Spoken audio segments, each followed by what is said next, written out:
The third phase here, where you're likely losing prospects, is after the at-bat and after the first appointment is actually set. So they haven't showed up yet, but it's set. There's tons of studies available on the internet that you can find in like other journals that talk about best practices around like marketing and keeping prospects warm and removing buyer's remorse. But here's the main thing.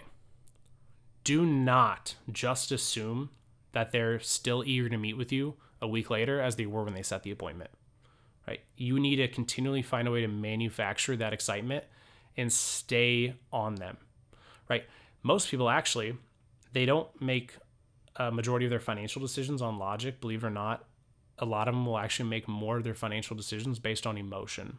They'll look for logic for like the reasoning component, but they will explore it initially based on emotion. So a really good like example of this is if you are hosting workshops and you're talking all about taxes. That was the example I used a little bit ago. You can talk to them all day long about tax code and tax laws, and like you could do all that, or you could tell them a story about how you helped a client save thousands of dollars on taxes, so then they could buy their dream car. Right? It's a totally different feel because it appeals to emotion, not logic. So the number one mistake to avoid after the first appointment is set, but before it occurs, is not continuing to market to the prospect before they arrive to the first appointment. A good rule of thumb here is before the first appointment, they should be hit with an email, a phone call, or text, preferably phone call, but a text will be okay. And if possible, a package in the mail from you. Send them a brochure of your company, of your services. If you're working with a larger brokerage company now, or a larger agency, you hopefully have really good branded material. Send that to them, right? Even if you don't perceive it as valuable, that's not necessarily the goal here. The goal is just to stay top of mind. Send them something in the mail, right? If you do, though, have something about your team, send that instead. Like if you've got anything about your team, like a personal component, send that out. I would also recommend sending them out something that details to them exactly what to expect during their first appointment.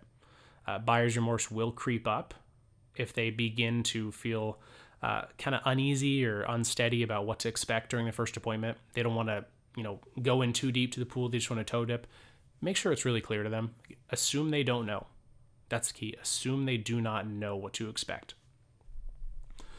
From the email perspective, if you're emailing them, make sure that it's a give, as I alluded to earlier. It should be fixated around value and probably a hot topic right now. At the time of recording this, inflation's a hot topic, and it could be for quite a while now. Send them something in the mail, send them an email. Apologies. Send them an email about inflation, right?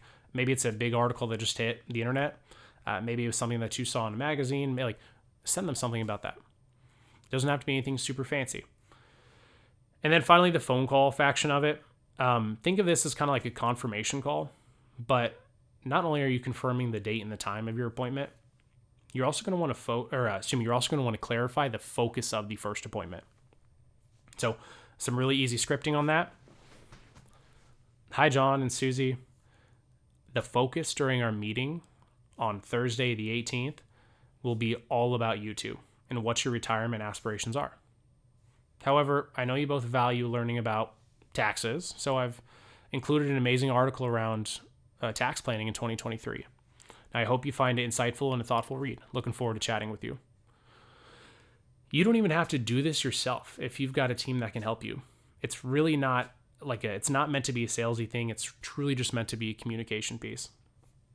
But again, email, phone call, something in the mail.